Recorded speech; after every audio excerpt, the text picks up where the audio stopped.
Standards को लेकर असदुद्दीन ओवैसी यहां पर अपनी बात, अपने आरोप यहां पर रख रहे हैं। ताल ठोके में एक्सक्लूसिव बातचीत आगे आपको सुनवाएंगे। नुपुर शर्मा के बयान से शुरू हुआ बवाल, देश के कई हिस्सों में हिंसा, तोड़फोड़, आगजनी और उसके बाद सिर कलम से होता हुआ लौट कर आया नुपुर शर्मा पर। आज सुप्रीम कोर्ट में नुपुर शर्मा को कड़ी फटकार लगी। इस पूरी आग के लिए नुपुर शर्मा को जिम्मेदार ठहरा दिया गया। कहा कि ना वो पैगंबर साहब की शान में गुस्ताखी करती और ना ये पूरा माहौल खराब होता। नुपुर शर्मा से यह भी कहा गया कि उनका खेद काफी नहीं है, उन्हें टीवी पर माफी मांगनी चाहिए थी। कोर्ट ने पुलिस को भी फटकारा, नुपुर को स्पेशल ट्रीटमेंट देने का आरोप लगाया। देश के दो बड़े मुस्लिम चेहरे आज इस मुद्दे पर जी न्यूज पर आए। एक असदुद्दीन ओवैसी जिन्हें आप लगातार सुन रहे हैं और दूसरे केरल के राज्यपाल आरिफ मोहम्मद खान। ओवैसी ने कहा कि नुपुर शर्मा को फटकार के बाद बीजेपी को अकल आनी चाहिए, बीजेपी एक्सपोज हुई है। लेकिन केरल के गवर्नर आरिफ मोहम्मद खान ने उदयपुर में सिर कलम करने की वारदात को उसकी जड़ों तक ले जाने का काम किया। आरिफ मोहम्मद खान ने कहा कि ये कट्टरता का और सिर कलम का पाठ मदरसों में पढ़ाया जा रहा है, व्यक्ति का कानून है, इस्लाम का कानून नहीं पढ़ाया जा रहा। वहीं इस तरह की मानसिकता पैदा की जाती है जहां जो सिर को तन से जुदा करने के लिए उकसाती है। छोटे छोटे बच्चों को इंडोक्ट्रिनेट किया जा रहा है। वो इंटरव्यू भी हम आपको ताल ठोके में सुनवाएंगे, लेकिन आगे बढ़ेंगे उससे पहले हमारा पोल क्वेश्चन ये है, क्या नुपुर शर्मा को पूरे देश से माफी मांगनी चाहिए? सुप्रीम कोर्ट ने फटकार लगाई, आपको क्या लगता है, क्या नुपुर शर्मा को पूरे देश से माफी मांगनी चाहिए? आपका जवाब हाँ या ना जो भी हो znews.com/वोट के माध्यम से हम तक पहुंचाइए। आपका रिस्पॉन्स अपने इस ब्रॉडकास्ट के दौरान हम अपने दर्शकों के साथ लगातार शेयर करेंगे। कई खास मेहमान इस वक्त हमारे साथ हैं, आपको बता देते हैं। अवनीश अवस्थी हमारे साथ हैं, आरएसएस समर्थक हैं। अजय आलोक आपको दिखाई दे रहे हैं, पॉलिटिकल एनालिस्ट हैं। डॉक्टर अजीज खान हमारे साथ हैं, समाजवादी पार्टी के प्रवक्ता हैं। अनुज अत्रे आपको दिखाई दे रहे हैं, कांग्रेस पार्टी का पक्ष रखने के लिए हमारे साथ हैं। और हमारे साथ यहाँ सैयद असीम वकार हैं, एआईएम का पक्ष रखने के लिए। लेकिन सबसे पहले अजय आलोक जी, आपने सुना असदुद्दीन ओवैसी ये कह रहे हैं कि बीजेपी एक्सपोज हो गई। आज जो कुछ सुप्रीम कोर्ट में हुआ, सुप्रीम कोर्ट की तलखी बीजेपी को एक्सपोज करती है और प्रधानमंत्री मोदी को इस पर बोलना चाहिए। आपका जवाब? सुप्रीम कोर्ट आजकल बड़ा सेलेक्टिव टूल बन गया है। आप ये देखिए, यही महान असदुद्दीन ओवैसी साहब थे। आपको ये पूछना चाहिए था, मुझे लगा कि आप पूछेंगी जरूर अदिति जी, कि जब अयोध्या का वर्डिक्ट आया था तो यही असदुद्दीन ओवैसी जो रूल ऑफ लॉ फॉलो करना चाहिए, प्रधानमंत्री को कानून से चलना चाहिए, कानून को काम करने देना चाहिए, सेलेक्टिव नहीं होना चाहिए। तो अयोध्या वर्डिक्ट पे उसी असदुद्दीन ओवैसी ने कहा था, supreme court is at top but supreme court is not infallible. पहला कमेंट था इनका सुप्रीम कोर्ट पे, क्योंकि निर्णय सुप्रीम कोर्ट का इनके हिसाब से नहीं आया था। दूसरा इंसिडेंस, ज्ञान व्यापी मस्जिद को जब सुप्रीम कोर्ट ने डिस्ट्रिक्ट जज में रेफर किया था तो इसी असदुद्दीन ओवैसी ने कहा था कि सुप्रीम कोर्ट से उम्मीद थी कि वो जस्टिस करेंगे, लेकिन कोई उम्मीद नहीं है। कल महाराष्ट्र में संजय राउत ने सुप्रीम कोर्ट पे टिप्पणी फिर की कि सुप्रीम कोर्ट भी अब कैसा कैसा डिसीजन दे रहे हैं, न्यायपालिका को तोड़ा जा रहा है। तो ये लोग सुप्रीम कोर्ट की वर्णन अपने हिसाब से बहुत अच्छा से करते हैं, और सुप्रीम कोर्ट उसी में अगर नुपुर शर्मा पे एक ऑब्जर्वेशन करता है तो उसको प्रधानमंत्री से जोड़ देते हैं, क्योंकि इससे उनकी सियासत चमकती है। हर उस बवाल को जिससे कंट्री में एक अनरेस्ट फैले, कंट्री में एक ये बात सही है, सुप्रीम कोर्ट ने कहा कि आपको टीवी पे माफी मांगनी चाहिए, नुपुर आके माफी मांगेंगी। आपने सिख से पूछा तो क्या इससे मामला खत्म हो जाएगा? नुपुर को बिल्कुल माफी मांगेंगी, मामला खत्म हो जाना चाहिए। यही असदुद्दीन ओवैसी के भाई थे जिन्होंने कहा था, तुम 100 करोड़ हिंदू, हम 20 करोड़ मुसलमान, 15 मिनट के लिए पुलिस हटा दो, बता देंगे कौन क्या है। उनपे तो नहीं हुआ 20 जगह एफआईआर। ये जो एफआईआर पॉलिटिक्स हो रही है कि आजकल जहां जहां आपकी सरकार है वहां से एफआईआर कर दो, पुलिस भेजो अरेस्ट करने के लिए, ये अगर इसका रिवर्सल होने लगे तो इस देश में कैओस मच जाएगा कि नहीं? उदयपुर में जो घटना हुई उस पर लेके अगर 20 जगह एफआईआर हो जाए अलग अलग मौलानाओं के बारे में, कोई भर्त्सना करने तक नहीं आ रहा है। साहब हम इसकी निंदा करते हैं, हम इसकी निंदा करते हैं। अरे आप प्रीच क्यों नहीं करते हैं कि ये जिहादी हैं, ये आतंकी हैं, इनके साथ क्या होना चाहिए? वो नहीं कहेंगे। तो सिलेक्टिवनेस ऑफ सुप्रीम कोर्ट बहुत बढ़ गई है, इसमें कोई शक नहीं है। और असदुद्दीन ओवैसी उनके जैसे तमाम लोग इस सुप्रीम कोर्ट को अपने लिए इस्तेमाल करते हैं। ठीक है, जवाब सैयद असीम वकार, सुप्रीम कोर्ट को लेकर भी सिलेक्टिव है असदुद्दीन ओवैसी, आपका जवाब?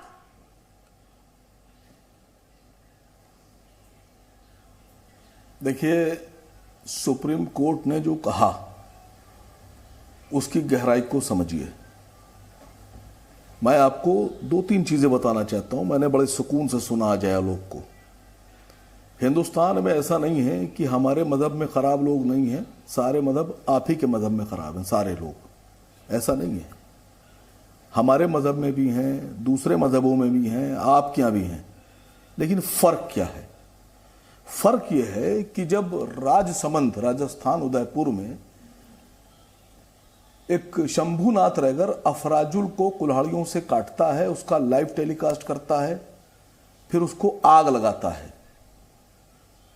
उसको हत्या करता है, तो उसकी हत्या के बाद अफराजुल की राजसमंद में जब वो रैगर गिरफ्तार होता है तो बहुत से लोग शंभूनाथ रैगर के लिए जुलूस निकालते हैं, झंडा रैली निकालते हैं, उसके समर्थन में नारे लगाते हैं। जब पीलू खान को राजस्थान में मारा जाता है, बहुत से लोग मिलकर मारते हैं, तो उसके बाद राजस्थान में एक उस वक्त की सरकार के मंत्री आके कहते हैं ये हमारे लोग हैं। जब अलीमुद्दीन अंसारी को रांची में मारा जाता है, कई लोग आके उसकी लिंचिंग करते हैं और उसके बाद वो जेल जाते हैं, और जेल जाने के बाद जब वो जमानत पे छूटते हैं 1.5 साल के बाद, तो जयंत सिन्हा नाम के एक भारत सरकार के मंत्री उनको बुलाते हैं, मिठाई बांटते हैं, उनको माला पहनाते हैं, उनकी स्वागत करते हैं।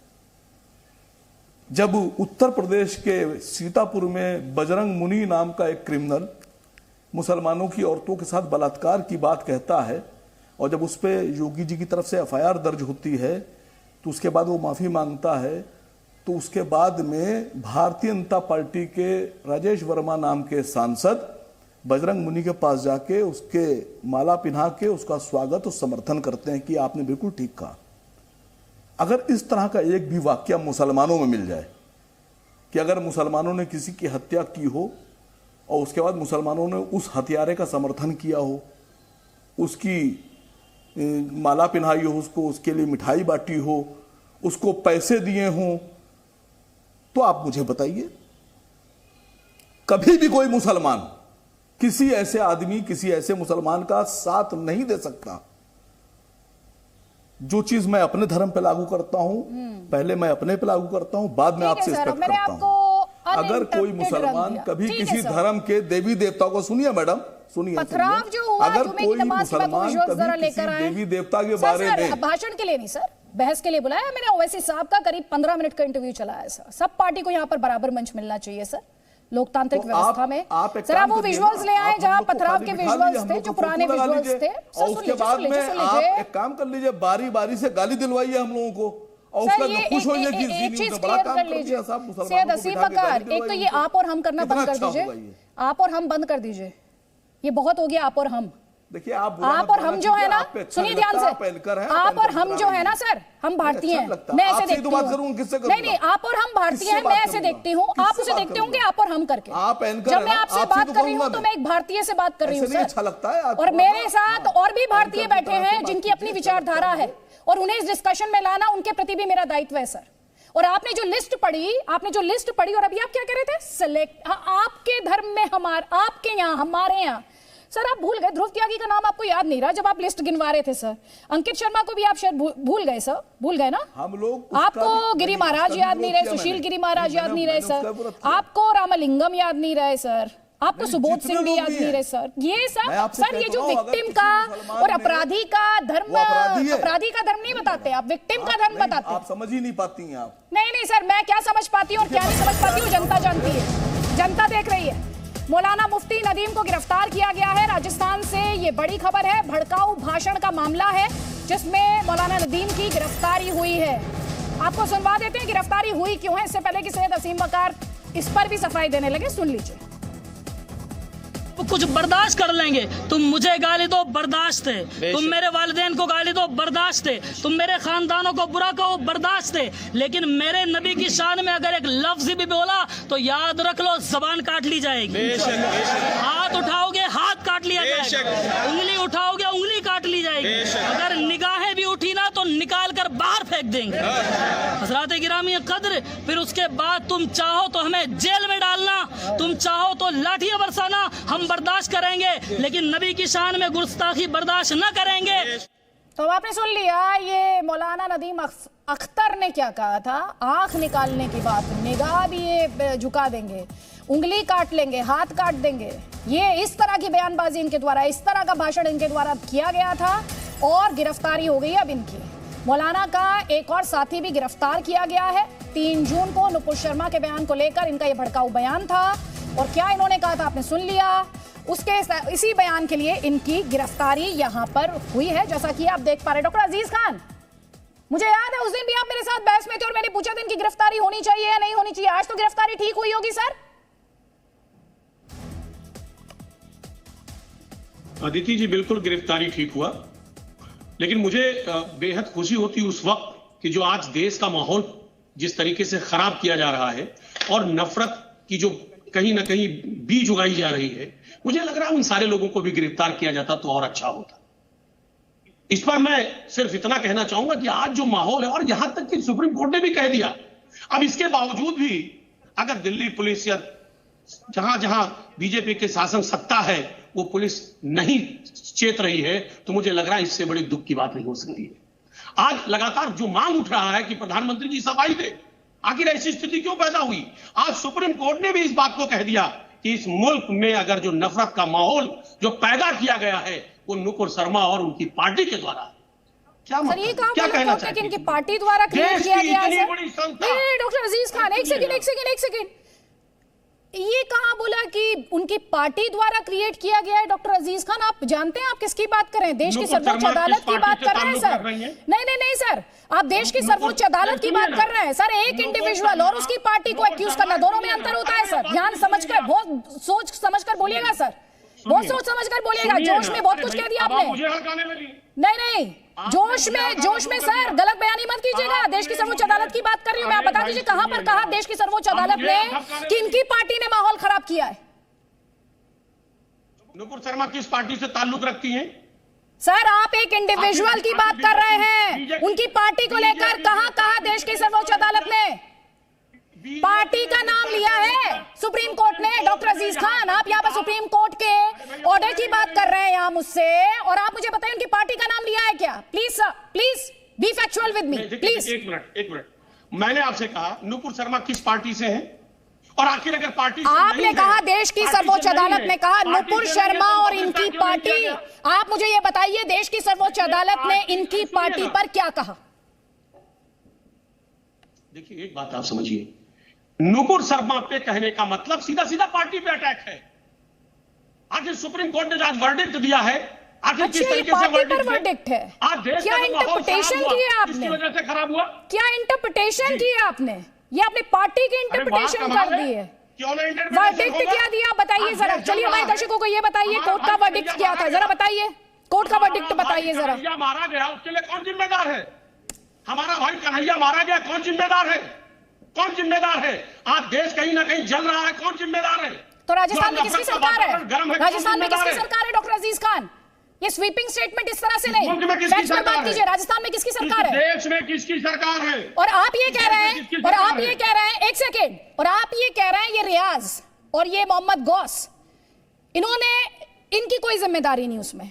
जो कन्हैया का गला काट दिया गया उसमें उन दोनों की जिम्मेदारी नहीं है। सिर्फ आपने तय कर दी है नुपुर शर्मा के बयान पर पूरी रिस्पॉन्सिबिलिटी, अकाउंटेबिलिटी। ये कह रहे हैं आप, ये कह रहे हैं? देखिए अदिति, पहले तो आप समझ लो कि जो उन लोगों ने हरकत की है उसको कोई भी एडमिट नहीं कर सकता, उसको कभी भी उसका समर्थन नहीं किया। अब इसको कोई जस्टिफाई नहीं कर सकता, अब इसको कोई जस्टिफाई नहीं कर सकता। अनुज अत्रे, सुनिए ना, अरे मेरी बात सुनिए ना। उन्होंने आप ये बता दीजिए मुझे, उनका गुनाह बड़ा है? आप मुझे ये बताइए उनका गुनाह बड़ा है नुपुर शर्मा से या छोटा है आपकी नजर में? ये बताइए मुझे। गुनाह होता है, गुनाह छोटा बड़ा नहीं होता है। कोई भी गुनाह है, गुनाह है। उन्होंने बहुत बड़ा गुनाह किया, लेकिन नुपुर शर्मा ने भी बहुत बड़ा गुनाह किया है, क्योंकि उनकी वजह से आज सुप्रीम कोर्ट ने कहा है कि पूरे देश का माहौल खराब हो गया। देश में तमाम आग लगा हुआ है, तमाम तरीके से माहौल खराब हुआ है। कौन सी, यहां तक सुप्रीम कोर्ट को इंटरप्ट करना पड़ा सुप्रीम कोर्ट को दखल देना पड़ा। अब इससे बड़ी बात और क्या हो सकती है? सुप्रीम कोर्ट ने क्या क्या स्टेटमेंट दिया, जरा आप बता दीजिए। हाँ बता दीजिए, काली खान की पार्टी के बारे में क्या क्या कहा कोर्ट ने। ये हम आपको बता रहे हैं, लगातार पॉलिटिकल स्टेटमेंट्स भी चला रहे हैं और कोर्ट ने क्या कहा वो भी बता रहे हैं। आपने पॉलिटिकल स्टेटमेंट कोर्ट को एट्रीब्यूट कर दिया, तो अपने दर्शकों की क्लैरिटी के लिए मैं चाहूंगी आप वो हिस्सा पढ़िएगा। अभी जब मैं आपको वापस मंच दूंगी तो वो हिस्सा जरूर पढ़िएगा जिसमें आप कह रहे थे कि कोर्ट ने कहा, देश की सर्वोच्च अदालत ने कहा कि नुपुर शर्मा की पार्टी जिम्मेदार है। ये जरूर बताइएगा हमें। ये देख लीजिए ध्यान से जी न्यूज की स्क्रीन की, क्या कहा कोर्ट ने। उदयपुर हिंसा के लिए भी नुपुर शर्मा की बयानबाजी को जिम्मेदार ठहराया, देश में जो हो रहा है उसके लिए नुपुर शर्मा को जिम्मेदार ठहराया। मैंने अभी तक पार्टी का नाम नहीं सुना इन स्टेटमेंट्स में। नुपुर की जो बयानबाजी थी भावनाएं भड़काने वाली थी, जो देश का माहौल है उसके लिए नुपुर शर्मा जिम्मेदार है, उन्हें टीवी पर देश से माफी मांगनी चाहिए। ये सब कुछ कहा गया कोर्ट द्वारा, लेकिन ये जो आप लेकर आए कि इनकी पार्टी को जिम्मेदार ठहराया, हमने नहीं पढ़ा। अवनीश अवस्थी, आपका जवाब।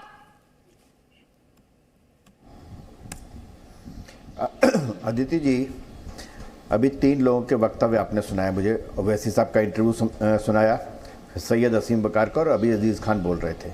अजीज़ खान ने कहा कि आज उनकी मेरे भैया और कन्हैया की मृत्यु ना होती अगर नुपुर शर्मा ना कहते, तो नुपुर शर्मा की उस कन्हैया की उस हत्या के लिए सीधे सीधे नुपुर शर्मा को ठहराया गया।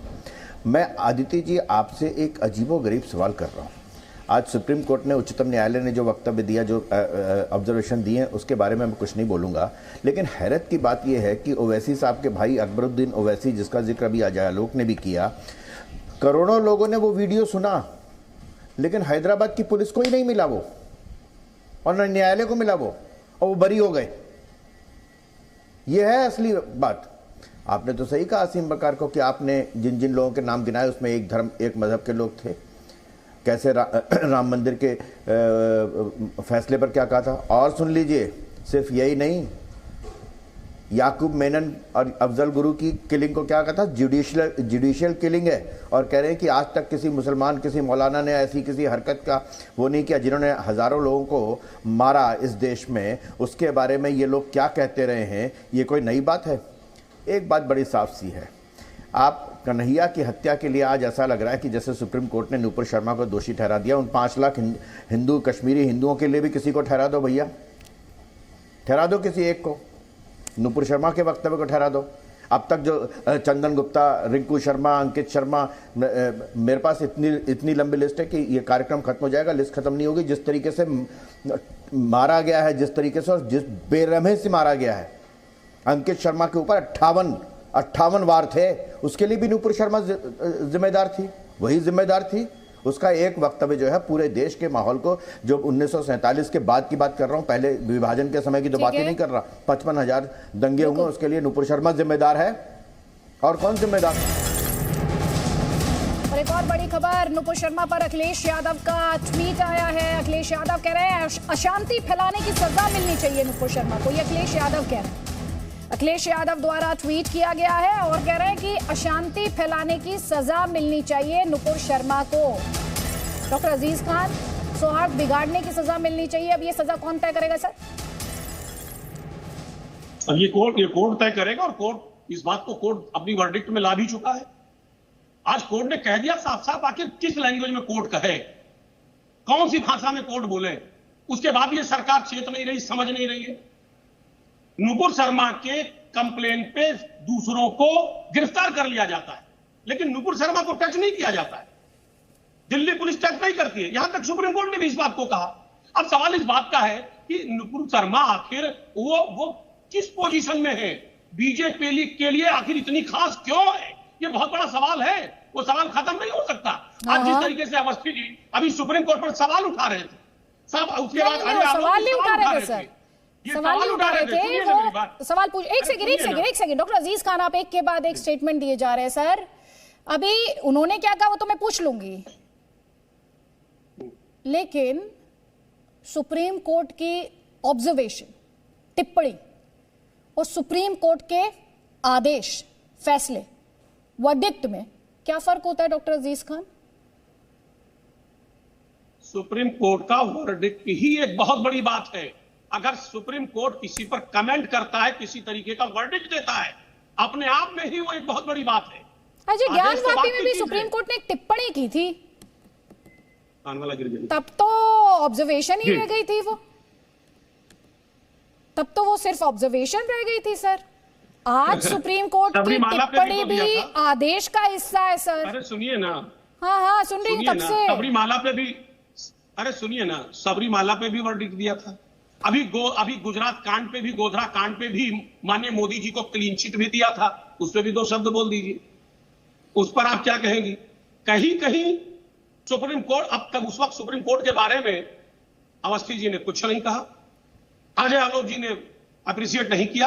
आज सुप्रीम कोर्ट को आज आप एक सेकंड आज आप उस क्लीन चिट को सही मान रहे हैं? सुनिए सुप्रीम कोर्ट ने आज जो सुप्रीम कोर्ट पहले तो आपके मेरे सोचने से कहीं ऊपर है, वो साक्ष्यों पे चलता है, साक्ष्यों पे बात करता है। क्योंकि आप उस दिन भी मेरे साथ बहस में थे, जिस दिन मौलाना का स्टेटमेंट हमने दिखाया था, उस दिन भी आप बहस में थे।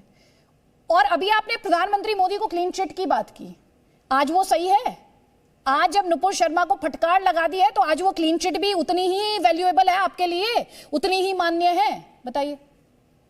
देखिए आदित्य जी, सुप्रीम कोर्ट का हर फैसला, हर वर्डिक्ट हर हिंदुस्तानी के लिए बहुत इंपॉर्टेंट है, क्योंकि सुप्रीम कोर्ट से बड़ा संस्था शायद इस मुल्क में नहीं है। शायद हम सबके लिए देश की सर्वोच्च अदालत है वो, बहुत इज्जत की बात है। देश की सर्वोच्च अदालत है वो, देश की की सर्वोच्च अदालत है। अब निजेश अवस्थी से आप सवाल पूछ रहे थे, अब निजेश अवस्थी से लीजिए जवाब, उसके बाद सैयद असीम वकार, जल्दी प्लीज। मैं अदिति जी सिर्फ एक सवाल पूछना चाहता हूं अजीज खान से कि मैं न्यायालय के, और कहा कि न्यायालय जो है कानून के हिसाब से चलना चाहिए। अजीज खान, आपकी सरकार के बारे में जानते हैं क्या कहा था जब जिसको फांसी की सजा मिली है बम फोड़ने के आरोपी को, उसको आपकी सरकार के ने कहा था कि आपने तो रेड कारपेट बिछाया हुआ था, आप तो उनको अभी तो सिर्फ आरोप वापस लेने आए, कल को आप पद्म अवार्ड भी देंगे उसको। आपके बारे में क्या क्या टिप्पणियां की हैं जानते हैं आप? एक बात मैं सिर्फ एक पर्सनल मुद्दे की बात नहीं कर रहा हूं, बात यह है कि लगातार जिस तरीके से यहां पर कहते हैं कि अभी ओवैसी साहब ने कहा कि ऐसे नहीं हुआ, वारिस पठान कह रहे हैं कि 57 देशों, अरे हिंदुस्तान में एक कन्हैया की हत्या पर कौन सा देश बोला? कहां जाएं हम? कोई किसी देश का कोई राष्ट्राध्यक्ष नहीं बोला, वहां तो 57 के आ गए थे। ग्लोबली हम हैं माइनॉरिटीज में। ठीक है, जवाब लीजिए डॉक्टर अजीज खान, उसके बाद सैयद असीम वकार, जल्दी प्लीज। अवस्थी जी, हमें किसी बाहरी मुल्क से कोई उम्मीद नहीं है, और बाहरी मुल्क की हम कोई समर्थन नहीं लेना चाहते ना उसे लेना चाहते। अरे उछल के बोल रहे थे। अरे मैं अखिलेश यादव का बयान बताऊं आपको, आपकी पार्टी का बयान क्या था मेरी बात कि कतर जैसे छोटे राज्य ने, कतर जैसे छोटे देश ने क्या कर दिया? कोई भी मुसलमान समर्थन नहीं। अरे वो सारे लोग बताओ ना कहां थे जो कतर आप जो कतर कर रहे थे, आप लोग जो कतर कर रहे थे, अब कतर करिए ना, अब कतर करिए, अब कतर। ठीक है सैयद असीम वकार, करिए कतर। असदुद्दीन ओवैसी ने रेडिकलाइजेशन का भी जिक्र किया, पर ये रेडिकलाइजेशन की समस्या से, ये जो चैलेंज है, जो चुनौती है, इसे आप कैसे टैकल करेंगे जब तक आप एडमिट नहीं करेंगे? देखिए, पहली लाइन मेरी ये थी कि चाहे हमारे मजहब में हो चाहे आपके मजहब में, जो कानून के खिलाफ है, अपराध है, वो अपराध है। बहुत गौर से समझिएगा अवनीश अवस्थी जी, जब चंदन गुप्ता का कत्ल हुआ था तो जाके उठा के देख लीजिए, उस वक्त भी मैंने मजम्मत की थी, क्योंकि मैं सरकार में नहीं हूं। निंदा और मजम्मत ना करिया और दिल की तकलीफ हम लोग जो सोशल मीडिया उस पर रखते हैं, ना करिया करें। आपके मजम्मत के भी क्या मतलब होते हैं? सुनिए, नहीं आपके लिए कर ही नहीं रहा हूं, आप गाली बकिए, आप हैं संगीत रागी हैं, आप जिस तरीके से और हैं। अरे वो 15 करोड़ वाली बताओ ना, आपने भी सुनी ना, इतनी गालियां हैदराबाद की पुलिस को नहीं मिली वो। सुनिए सर, सुनिए, एक गाली नहीं होगी मेरे मुंह से कभी नहीं निकली। देखिए, मैं इस तरह नहीं, मैं आपके बीच में बोला ही नहीं, आप मुझे बोलने दीजिए। अगर दिल चाहे तो सुनिए, ना दिल चाहे तो आपके नहीं, आपके आने से टीआरपी बढ़ती है। एक सेकंड, ये टीआरपी के लिए नहीं, दर्शकों की बेहतर समझ के लिए डिबेट है, दर्शकों की बेहतर समझ के लिए डिबेट है, उससे आगे बढ़िए, उन्हें अंडरस्टैंडिंग देने के लिए डिस्कशन है। सैयद असीम वकार, मैं बार सुना है, ओवैसी साहब को भी बहुत बार कहते हुए सुना है, आज मेरे इंटरव्यू में भी उन्होंने कई बार कहा नुपुर शर्मा को गिरफ्तार करो। मैं आपको सर सुन तो लीजिए, अकबरुद्दीन ओवैसी के जो स्टेटमेंट को लेकर अवनीश अवस्थी बार ध्यान दिला रहे हैं, कर दूं सर सुन तो लीजिए, वो स्टेटमेंट कब का था? मैं आपको एक बहुत क्लियर, और उस पे जजमेंट कब आया सर? कितना टाइम लगा? मैं आपको एक बात एक बात बहुत क्लियर कर दूं मैडम आपको, अभी इतनी देर से आपको देखिए बहुत से लोग हैं, मैंने आपसे कहा मेरे क्या भी हैं खराब, लेकिन एक भी मुसलमान बताइए जिसने कभी इस तरह के किसी बयान का समर्थन किया हो। नहीं मिलेगा आपको। हम लोग नहीं करते हैं ऐसे लोगों का समर्थन। हमें नजर में वो गुनहगार और गंदे लोग हैं। अभी आपने दिखाया कि फला गिरफ्तार हो गए, उनको ये बात मालूम ही नहीं है कि हिंदुस्तान, तो हम हिंदुस्तान में रहते हैं, यहां तो लोकतंत्र है, जहां पर इस्लामिक कानून जिन मुल्कों में है, जहां के ऊपर राजतंत्र है, लोकतंत्र नहीं है, जहां मुसलमान शासन है, वहां भी अगर इस तरह की कोई घटना घटती है, कोई बेहुरमती करता है, तो वहां भी अदालत में मुकदमा चलता है, वहां भी कोई पब्लिक में आकर सड़क पर सजा नहीं दे सकता। ये जानना होगा लोगों को। सैयद असीम बकर, जितने मुस्लिम ममालिक हैं, हाँ ठीक है सर, एक बात आप मुसलमानों के, पहली बात सारे मुसलमानों की गारंटी आप मत लीजिए सर। पहली बात तो मुझे ये आप और हम पर सख्त आपत्ति है, हर डिबेट में मैंने आपका ध्यान इस तरफ लाई हूं। नहीं सुन लीजिए सर, आप और हम की जो लाइन आप ड्रॉ करते हैं ना, हमारा धर्म और आपका धर्म, ये बंद कीजिए सर। पहले तो जिस दिन ये देश और सियासत भारतीय बनकर सोचने लगी, तो उस दिन तो ये देश विश्वगुरु बनने का सही रास्ता पकड़ लेगा सर। दूसरी बात, अब ये मौलाना का स्टेटमेंट सुना दीजिए, बार बार पूछ रहे हैं किसी ने ऐसा समर्थन किया हो, किसी ने ऐसा समर्थन किया, जरा सुनवा दीजिए मौलाना का स्टेटमेंट सुनाइए इनको दोबारा से। सर आप शायद भूल गए किस तरह के पोस्ट हुए, नुपुर शर्मा के को लेकर किस तरह की तस्वीरें सामने आई थी। वो चौराहे पर इंसाफ की बात कौन कर रहा था सर?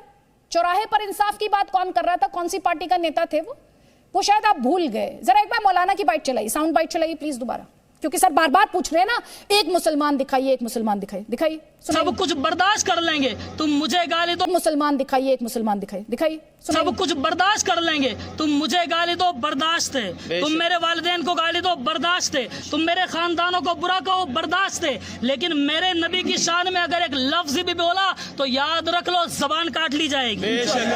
हाथ उठाओगे, हाथ काट लिया जाएगा। उंगली उठाओगे, उंगली काट ली जाएगी।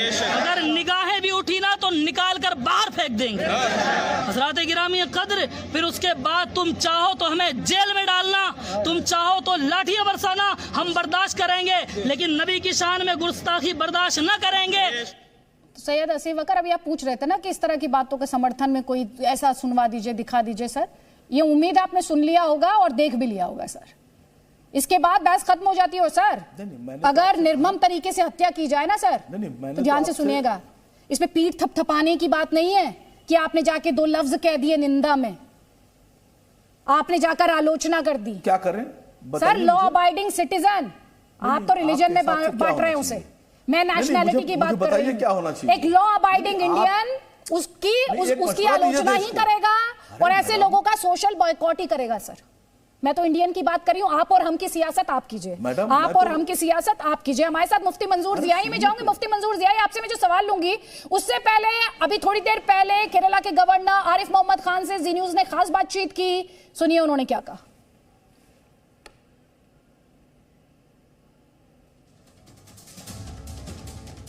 हमारे साथ केरल के गवर्नर आरिफ मोहम्मद खान साहब हैं। बहुत बहुत स्वागत है गवर्नर साहब। एक ऐसे वक्त पर हम और आप एक दूसरे से बात करने जा रहे हैं जब इस देश में बड़ी बहस छिड़ी हुई है। इस देश में सुप्रीम कोर्ट में नुपुर शर्मा को लेकर उन्हें फटकार लगाई जाती है। इस देश में आजकल ये भी सुना जाता है कि गुस्ताखे रसूल की एक ही सजा, सरतन से जुदा। सर ये लोग कौन से स्कूल से निकले हैं? तो ये तो आप उन्हीं से पूछिए कि वो किस स्कूल से निकले, मैं उसके बारे में बात नहीं करूंगा। मैं एक बात जानता हूं कि हमारे यहाँ जो हमारा अपना संविधान है, हमारा अपना कानून है, इस देश में मामला हमारे कानून के तहत तय होंगे, किसी दूसरे कानून के तहत नहीं है। सिर्फ पर्सनल लॉ के मामले में हम उस कानून के कुछ हिस्से हमारे यहाँ जुडिशरी लागू करती है, लेकिन क्रिमिनल लॉ या डिफेमेशन का लॉ या दूसरे जितने भी लॉ हैं वो हमारे अपने लॉ हैं। इस मुल्क में सरकार की और सबकी, हमारी सबकी जिम्मेदारी है कि हम अपने लॉ को अपहोल्ड करें। आप लॉ को अपहोल्ड करने की बात करें, आपका एक स्टेटमेंट आया, आप लगातार सुर्खियों में, उस स्टेटमेंट के बाद से आपने ये बताया कि कैसे एक ये जो कट्टरपंथी सोच है, ये कैसे इसे खाद पानी मिल रहा है? आपके उस स्टेटमेंट के बारे में और तफसील से हम समझना चाहेंगे सर। मेरा कहना यह है कि क्या कोई इस बात से इनकार कर सकता है कि जिसे ये लोग बिल्कुल गलत तरीके से शरीयत कहते हैं, क्योंकि शरीयत का टर्म तो है डिवाइन लॉ के लिए, वो लॉ जो इंसानों के लिखे हुए हैं उसके लिए जो टर्म है वो ज्यादा से ज्यादा फिक़्ह हो सकता है अरबी में। तो फिक़्ह के जरिए जो कानून लिखे गए हैं, इंसानों ने लिखे हैं, क्या कोई इनकार कर सकता है कि उसमें ये सर तन से जुदा या उसको कत्ल की सजा, तो ये कहेगा कि वो नहीं है? वो है, लेकिन वो हमारे मुल्क का कानून नहीं है। वो कानून अब दुनिया में और भी कहीं नहीं है, ज्यादातर जगहों पे नहीं है। पाकिस्तान में है और कुछ और एक दो मुल्कों में है, ज्यादातर देशों में नहीं है। तो आप जो चीज हमारे कानून में नहीं है किसी और कानून में है, वो हमारे मदरसों में खुदा का कानून कह के उस किताब को पढ़ाया जाता है। तो मेरा कहना सिर्फ इतना था कि ये मैं आज नहीं कह रहा हूं, मेरे पास मेरी किताब मौजूद है। 2008 में जब देवबंद वालों ने एक टेररिज्म के खिलाफ कॉन्फ्रेंस की थी, शायद जनवरी के महीने में, तो मैंने उनको बधाई दी, मुबारकबाद दी, कहा आपने बहुत अच्छा इनिशिएटिव लिया है, लेकिन साथ में मैंने उनको ये बताया कि आपके यहां जो किताब, और यह अकेला देवबंद नहीं है, ये किताब चूंकि ज्यादातर उसी मदरसे, उसी जूरिस्प्रूडेंस का जो स्कूल है उसी से ताल्लुक रखती है, लिहाजा सभी जगह यही पढ़ाया जाता है। तो मैंने उसमें कोट किया और मैंने ये कहा कि एक तरफ आप टेररिज्म को कंडेम करेंगे और दूसरी तरफ ये चीजें पढ़ाएंगे, तो इन दोनों को कैसे आप, इनके बीच में सामंजस्य कैसे पैदा करेंगे? और मैंने उनको ये मशवरा दिया अपने खत में कि मैं ये भी नहीं आपसे कह रहा हूं कि आप इसे मत पढ़ाइए, लेकिन इसको शरीयत मत कहिए। एक आम आदमी जिसको ज्यादा जानकारी नहीं है, शरीयत के नाम से वो समझता है कि ये खुदा का कानून, आप इसको ज्यादा से ज्यादा मुस्लिम कानून का इतिहास कह सकते हैं, क्योंकि आज ये कहीं लागू भी नहीं है। ये लागू था हिंदुस्तान में 1860 तक, वो खत्म हो गया 1860 में। अब तुर्की में लागू था, वहां 1920 में खत्म हो गया, 21 में या 22 में। तो मैं ये कहीं अब लागू नहीं है दुनिया में, तो ये अब इतिहास के तौर पे तो पढ़ाया जा सकता है कि ये कानून हुआ करता था। आप इसे खुदा का कानून कह के जब पढ़ाएंगे तो बच्चा आके पहले तो इस किताब को चूमता है, माथे से लगाता है, और फिर वो ये समझता है कि यही असल कानून है। आज तक 14 साल हो गए हैं, और ये मैंने नहीं लिखा, सिर्फ ऐसे लोगों ने भी लिखा जो आज उनकी हिमायत कर रहे हैं। मेरे खत को उन्होंने भी भेजा अपनी तरफ से, आज तक देवबंद वालों ने उसका जवाब नहीं दिया, इसलिए कि उनकी वो उसको हटाना नहीं चाहते। जो जिस तरह उसको पढ़ाते हैं वो तरीका जारी रखना चाहते हैं, तो जवाब देने कोई जवाब बनता ही नहीं है उनसे। तो 14 साल में उसके बाद मैंने उनको कहलवाया कि अगर आप जवाब नहीं देंगे तो फिर मैं इस पर आर्टिकल लिखूंगा, ये सबको पता चलेगी ये बात। और मैंने आर्टिकल लिखा 4 महीने के बाद, जो खूब छपा है उस वक्त। सिर्फ मेरा आर्टिकल नहीं छपा है, बल्कि मेरे आर्टिकल से ये चीजें लेके और लोगों ने भी लिखा, वो भी छपा है। मुफ्ती मंजूर ज़ियाई, आपने सुना केरल के गवर्नर आरिफ मोहम्मद खान मदरसों में क्या पढ़ाया जा रहा है उसे लेकर सवाल पूछ रहे हैं सर।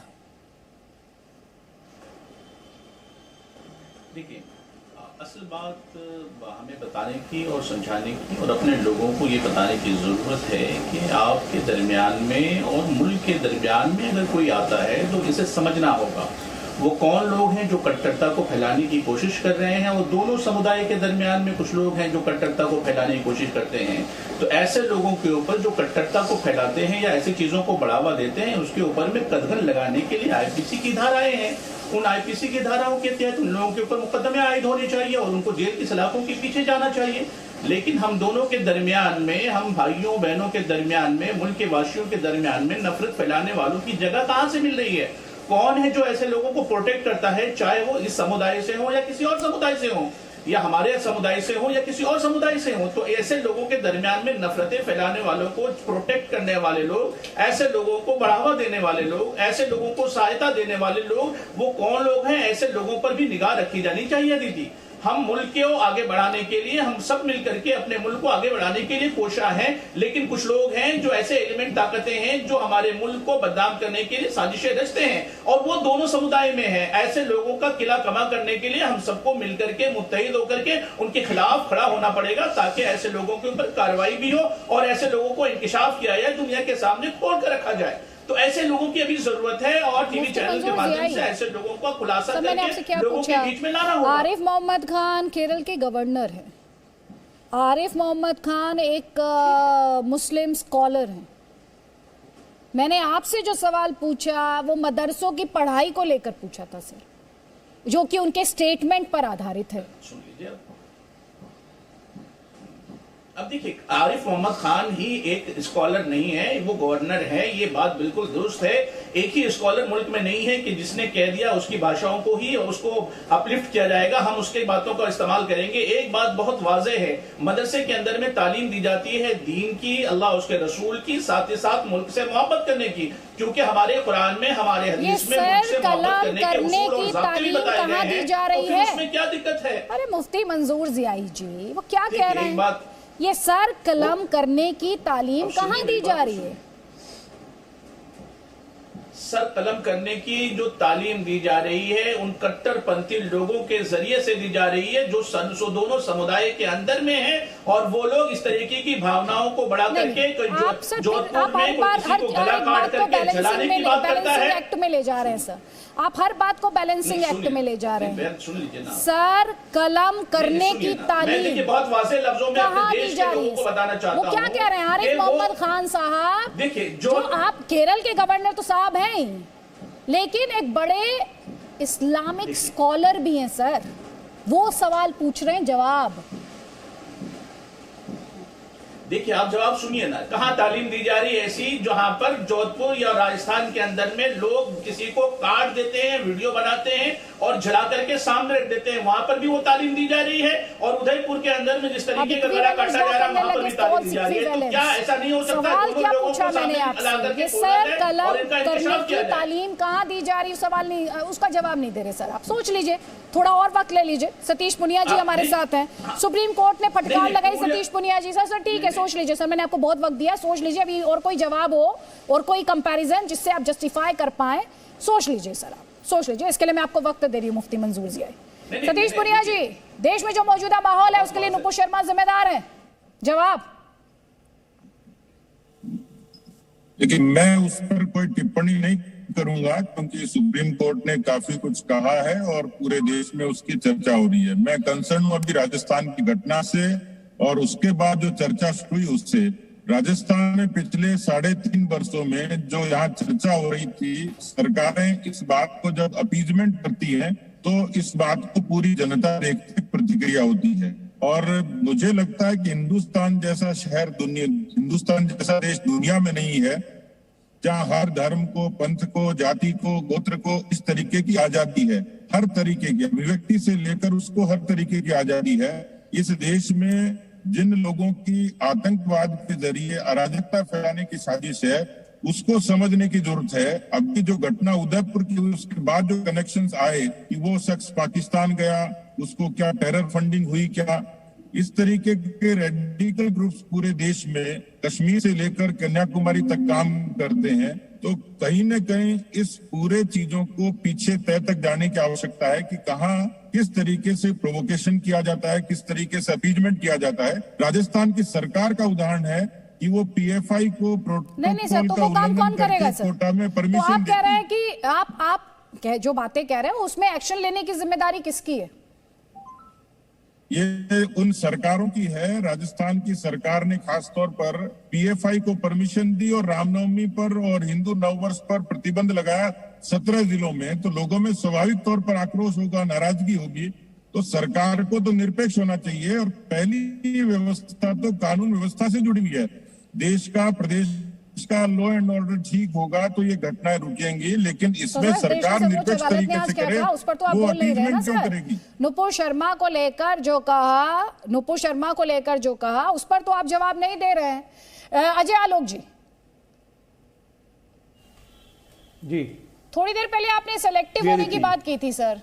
अब सेलेक्टिव हो, किस तरह से सब सेलेक्टिव है? मुफ्ती मंजूर जियाई से मैंने पूछा सिर कलम करने की तालीम कहाँ, क्योंकि आरिफ मोहम्मद खान साहब ने एक सवाल उठाया कि कैसे अल्लाह के कानून के नाम पर व्यक्ति का कानून पढ़ाया जा रहा है। इंडोक्ट्रिनेशन की उन्होंने बात की, एक लंबा इंटरव्यू है उसमें उन्होंने इंडोक्ट्रिनेशन की भी बात की, रेडिकलाइजेशन के चैलेंज की बात की। उस पर तो यहाँ कोई बात नहीं करना चाहता। नहीं करेंगे, ये वो लोग उस पर बात नहीं करेंगे, बल्कि आप थोड़ा ज्यादा बात करेंगी तो आरिफ मोहम्मद खान को अच्छे अच्छे शब्दों से भी नवाज देंगे, उसमें पीछे नहीं रहेंगे। वकार साहब बैठे हुए हैं, उत्तर प्रदेश का चुनाव था। आप मुझे बताइए, इस देश में क्या सिर्फ मुसलमानों को छूट है क्या कि हिंदुओं को सीधे सीधी धमका के निकल जाओ और कोई प्रतिकार भी नहीं करता, ना कोई केस होता है? वकार साहब याद है ना उत्तर प्रदेश चुनाव? जब चुनाव बीत जाएगा, ये योगी मठ चले जाएंगे, मोदी गुफा में चले जाएंगे, तब तुम्हारा क्या होगा? कौन बचाएगा तुमको? खुले मंच से चुनाव के सभा में एक नेता इस तरह से भाषण देता है और उस पर कोई कार्रवाई नहीं होती है।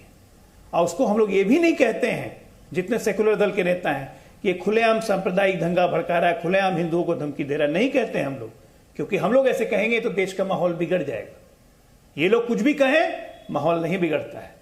देश में सबसे बड़ी माहौल बिगाड़ने वाली संस्था है आरएसएस, बजरंग दल, विश्व हिंदू परिषद, जितने हमारे संत हैं, महात्मा हैं, ये सब देश का माहौल बिगाड़ रहे हैं। इन पे कड़ी से कड़ी कार्रवाई होनी चाहिए। ऐसे ही ये देश चलेगा। बिल्कुल ठीक है, जवाब ले लीजिए सैयद असीम वकार।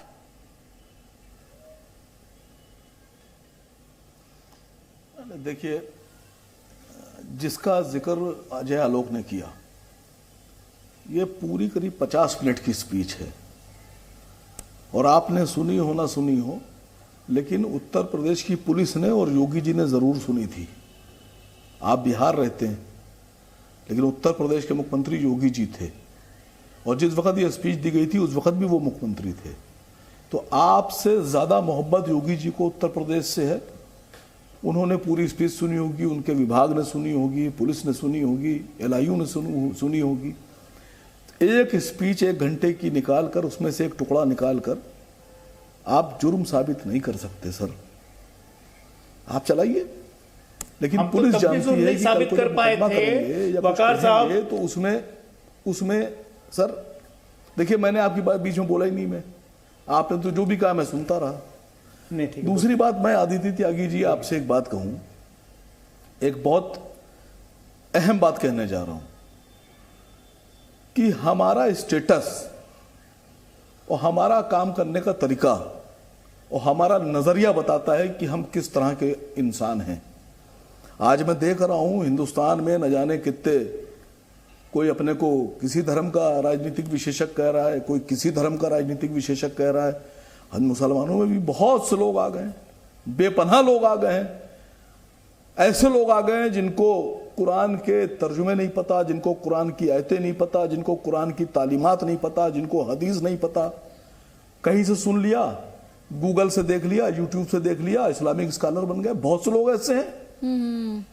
मैंने एक जगह एक बात बोली थी कि आज के दौर में हालात ये बन गए हैं कि वो लोग जिनके घरों में पानी की बोतलों से ज्यादा शराब की बोतलें मिल रही हैं, जिनके घरों में पानी की बोतलों से ज्यादा शराब की बोतलें मिलती हैं, वो भी अपने को इस्लामिक स्कॉलर कह रहे हैं आजकल। तो ऊपर वाले का सब खेल है, करम सबकी गारंटी ले रहे थे सर। आप तो भी सबकी गारंटी ले रहे थे सैयद असीम वकार जी। आप तो सबकी गारंटी ले रहे थे ना। अभी नहीं, मैं सबकी ले ही नहीं सकता। आप और हम कर रहे थे सर। मैं अपनी गारंटी ले लूं यही। और अभी थोड़ी देर पहले कहा था, मुझे याद है, अभी अजय आलोक ने कहा था अगर थोड़ी देर आपने और प्रोब कर लिया आरिफ मोहम्मद खान गवर्नर साहब के स्टेटमेंट को लेकर तो उनके बारे में, उनके क्रेडेंशियल्स पर बहुत सारे सवाल खड़े हो जाएंगे। तो उम्मीद है कम से कम उनकी बात तो आप नहीं कर रहे होंगे। सैयद असीम वकार, उनके ज्ञान और उनकी नॉलेज, मैं किसी के बयान के ऊपर, हाँ, और उनकी विजडम, मैं अपने को किसी से संबद्ध नहीं करता। हाँ, मैं अपने को किसी से संबद्ध नहीं करता। मेरी अपनी आइडियोलॉजी है, मेरी अपनी सोच है। मेरी आइडियोलॉजी ये है कि हिंदुस्तान को प्यार और मोहब्बत से रहने दिया जाए। हाँ सर, उस दिन हो जाएगा जिस दिन आप और हम बंद हो जाएगा, जिस दिन आप ये नहीं कहेंगे हमारे यहाँ ये होता है, आपके यहाँ ये होता है, चाहे वो किसी धर्म का हो। जिस दिन ये बंद होगा हमारे यहाँ और आपके यहाँ और ये हो जाएगा हम सबके यहाँ, सब ये बंद हो जाएगा। अनुज अत्रे, कांग्रेस पार्टी तो सीधे तौर पर अपनी कानून व्यवस्था को लेकर उन्हें भी मौका दे दीजिए सर। पूरी डिबेट में आप सभी ज्ञानियों को सुना, जो हत्या की गई, मुझे भी सुना है सब please. Anuj Atre, Congress party, supreme court में नुपुर शर्मा को फटकार, लेकिन राजस्थान में तो जो हुआ उसके लिए सीधे तौर पर दायित्व और जिम्मेदारी कांग्रेस पार्टी का। पहले तो अदिति जी मैं आपका धन्यवाद देना चाहूंगा कि शो के 50वें मिनट के बाद आपको याद आई कि हम लोग भी बैठे हैं और हमसे भी कुछ। मुझे याद था, आपने शायद सुना नहीं। मैंने आपको जिस सवाल के साथ में आई उससे पहले मैंने क्या कहा, तो अगर आप मुद्दे पर बात करना चाहें तो आप बात कर सकते हैं। निश्चित तौर पे मुद्दे, ये भी एक मुद्दा है कि अगर आप किसी को बुलाते हैं तो हम अपेक्षा करते हैं कि कांग्रेस पार्टी जिसका असर, ठीक है, कांग्रेस पार्टी का कोई दायित्व है। और शायद मुझे उम्मीद है आपने पूरी डिबेट सुनी होगी इसमें असदुद्दीन ओवैसी का। वैसे तो मैं सर सुने, जनता ने ये डिबेट देखी है, उसमें देखा है किसे कितना मौका मिला है सर, ये डिबेट और उसमें इंटरव्यूज चले हैं, तो इसके लिए मैं आपको एक्सप्लेन करने तो नहीं जाऊंगी सर। अगर आप मुद्दे पर बात करना चाहते हैं तो प्लीज गो अहेड। डेफिनेटली मुद्दे पे बात करने के लिए आपने बुलाया है और इसीलिए हम यहाँ पर आए हैं। और जहां तक आपने राजस्थान की बात की है तो राजस्थान की सरकार की कार्रवाई आपको मालूम होगा आदित्य जी कि 6 घंटे के अंदर अंदर आरोपियों को दोनों को गिरफ्तार करने वाली राजस्थान की ही सरकार थी और ये कांग्रेस की ही सरकार है। तो आरोपी भाग रहे थे क्या, अपनी पहचान छिपा रहे थे क्या? नहीं, एक आरोपी तो वो भी भागी नहीं हुई है, वो उसने भी अपनी पहचान नहीं छुपा रखी है, जिसकी वजह से पूरे देश में बवाल हो रहा है और जिसकी वजह से आज सुप्रीम कोर्ट ने इतनी तलब टिप्पणी की है। अच्छा, जो आप अपनी पीठ थपथपा रहे हैं, आपको पता है ना कन्हैया लाल ने चिट्ठी लिखी थी? कन्हैया लाल की चिट्ठी के बारे में पता है आपको पुलिस को? गिरफ्तार किया उसको, क्यों नहीं अभी तक गिरफ्तारी हुई मुकदमे दायर होने के बाद? कन्हैया लाल की निर्मम तरीके से हत्या हो गई सर, चिट्ठी याद है आपको कि भूल गए आप? अभी तक माफी भी नहीं आई है, लेकिन उसको डिफेंड करना यहाँ पर लोग बैठे लोगों का करीब 10-12 दिन पहले से वीडियो वायरल था इन हत्यारों में से, इन हत्यारों का, उस पर भी बोलिए जरा, उस पर भी थपथपाइए अपनी पीठ। ये केवल ये 2 हत्यारों की बात नहीं है, ये पूरे देश में इस तरह की वीडियो लगातार चल रही है। हर प्रांत, हर जिले, हर जगह से इस तरह की वीडियोस अलग अलग प्लेटफॉर्म पर आ रही हैं। आप बताइए ना सर, जहां आपका शासन है वहां का बताइए मुझे। आपकी अकाउंटेबिलिटी तो जहां आपका शासन है वहां के लिए है सर, आपकी अकाउंटेबिलिटी वहीं के लिए, तो वहीं के लिए बताइए बस। इतना गंभीर अपराध हुआ, उसको 6 घंटे के अंदर अंदर अपराधियों को गिरफ्तार कर लिया गया, लेकिन मैं ये पूछना चाहता हूं कि आज तक उसकी गिरफ्तारी क्यों नहीं है, जिसकी वजह से सुप्रीम कोर्ट को भी आज इतनी ढास टिप्पणी देनी पड़ी और माफी तक नहीं आई। मौलाना नदीम को गिरफ्तार करने में कितने दिन लग गए सर आपको लग गए कितने दिन? करीब 1 महीना, उस पर बताइए जरा। देखिए, महीने छोड़े, यहाँ तो 8 साल से एनसीआरबी की रिपोर्ट है कि देश में 6-7 वर्षों में देश में कट्टरवादिता बढ़ी और कौन जिम्मेदार है इसके लिए? इस तरह की घटनाएं जो हो रही है, मैं 2 लाइन कहना चाहूंगा कि देश वो महान होता है कि जहां सियासत धार्मिक मसले हल करे, लेकिन जहां सियासत ही धार्मिक मसले पैदा करे तो सोचिए वो देश किन हाथों में चल रहा है और क्या हालात है उस देश का, और वही हालात हमारे देश की हो रही है। आप राजस्थान से जवाब दे लेते सर, आपके तुष्टिकरण के आरोप लग रहे हैं वहां पर, आपकी पार्टी पर तुष्टिकरण के आरोप लग रहे हैं सर, जवाब नहीं दे रहे। कन्हैया लाल ने शिकायत दर्ज कराई थी पुलिस में, भूल गए आप?